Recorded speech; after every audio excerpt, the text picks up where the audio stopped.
نشہ پلا کے گرانا تو سب کو آتا ہے، مزہ تو تب ہے کہ گرتے کو تھام لے سب۔ عامر خان سے میری ملاقات ہوئی، میں نے اس کو کوئی دین کی بات نہیں کی، صرف محبت تھی۔ اب تک اس کے میسج آتے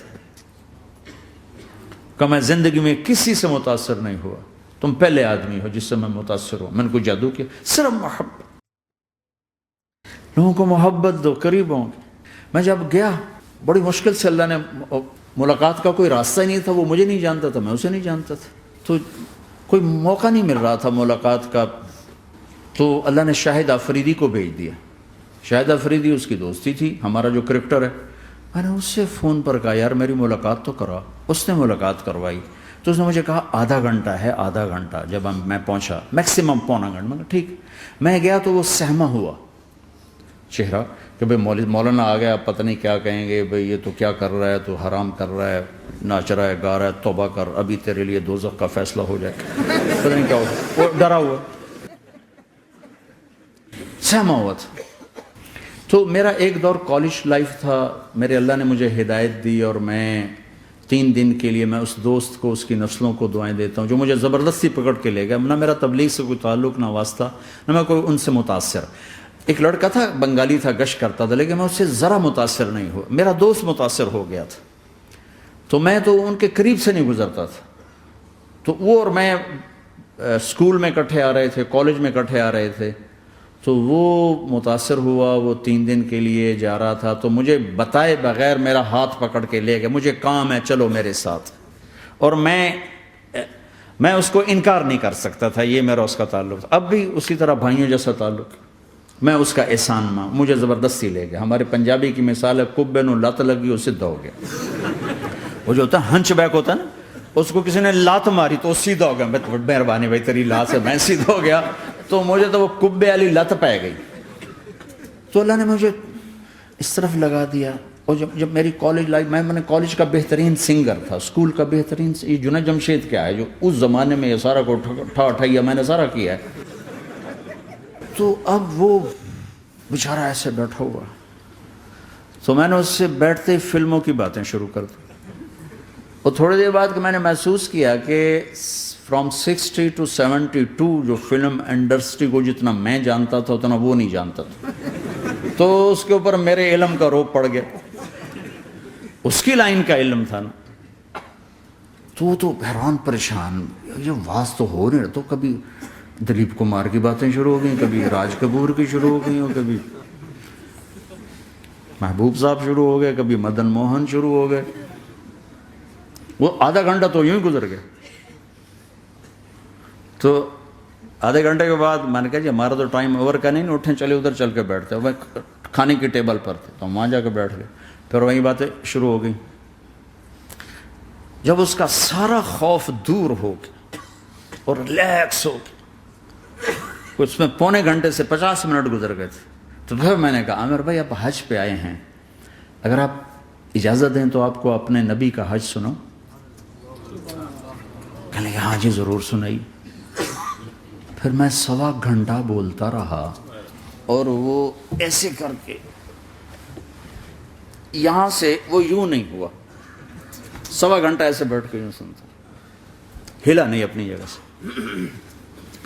لوگ محبت کے بھوکے ہیں، تم فتوے دینا شروع کر دیتے۔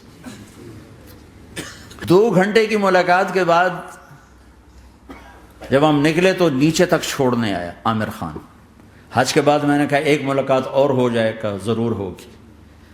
پھر اس کا میسج آیا کہ میں مدینے چلا گیا ہوں، معذرت چاہتا ہوں۔ میں نے کہا میں مدینے آ جاؤں گا، میں مدینے پہلے ہو آیا تھا حج سے پہلے۔ تو اس نے کہا کہ آپ 14 تاریخ کو آ جائیں، 4 سے 6 کا ٹائم میں نے آپ کے لیے رکھا ہے۔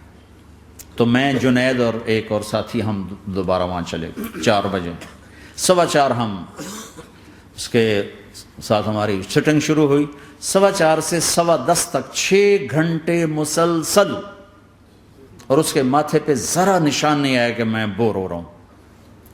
اور اس کے بعد ہم اٹھے، اس کا جی نہیں چاہ رہا تھا کہ ہم اٹھ کے چلے جائیں، محبت۔ پھر ایک امتحان پڑ گیا، میں اجتماع میں تھا رائمنڈ کے پچھلے سال، اس کا میسج آ گیا میری فلم تلاش آ رہی، اس کی کامیابی کی دعا کرو۔ اے چنگی بڑی. میں نے کہا اب کیا کروں؟ جواب دینا بھی ضروری، دعا بھی نہیں ہو سکتی، کیا کروں؟ تو جب وہ میسج آیا تو میرے سامنے کوئی 10-12 علماء بیٹھے تھے. میں نے کہا بھائی یہ میسج ہے، اس کا جواب. کہا جی یہ ہمارا فیلڈ نہیں تمہارا ہے، تو ہی جواب دے. میں سارا دن سوچتا رہا، مجھے کوئی جواب سمجھ میں نہیں آیا کہ جان بھی بچ جائے، جواب بھی چلا جائے.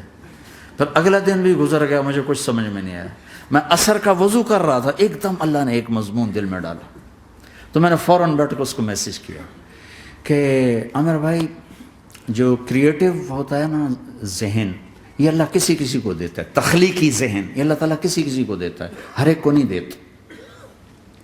اور یہ اللہ کی بہت بڑی عطا ہوتی ہے. اور میں نے تمہارے ساتھ جو وقت گزارا اس میں میں نے دیکھا کہ اللہ نے تمہیں تخلیقی ذہن دیا ہے، تم کریٹر ہو. اور جو لوگ اس ٹائپ کے ہوتے ہیں وہ کامیابی ناکامی کی پرواہ نہیں کرتے، وہ اپنے کام سے کام رکھتے ہیں. آپ کا بھائی تو فوراً اس کا میسج آیا، آپ ٹھیک کہہ رہے ہیں، آپ ٹھیک کہہ رہے ہیں. بات ہو گئی. پھر میں تھا ہانگ کانگ، میں نے وہاں سے اس کو میسج کیا. دیکھو کسی مصروف آدمی کو براہ راست فون نہ کیا کرو، میسج کیا کرو کہ میں آپ کو فون کر سکتا ہوں، چونکہ میں اس کا بہت ستایا ہوا، بہت ستایا. تو میں نے اسے میسج کیا کہ میں طارق جمیل ہانگ کانگ میں آپ کو فون کر سکتا ہوں، میں آپ کو فون کر سکتا ہوں. میں ہمیشہ اسے، اب بھی میرا فون پہ رابطہ ہے، میں پہلے اسے میسج دیتا ہوں میں آپ کو فون کر سکتا ہوں. اگر اس کا جواب نہ ہے پھر میں نہیں کرتا ہوں. کبھی وہ خود کر لیتا ہے، کبھی وہ میسج دے دیتا ہے کال کر لیں. تو تھوڑی دیر بعد اس کا فون آ گیا، کیونکہ میں اس وقت دلی میں ہوں، کانفرنس میں تھا. تو میں نے آپ کا میسج دیکھا تھا، میں اٹھ کے باہر آ گیا ہوں، ابھی آپ سے بات کر کے پھر میں جاؤں گا.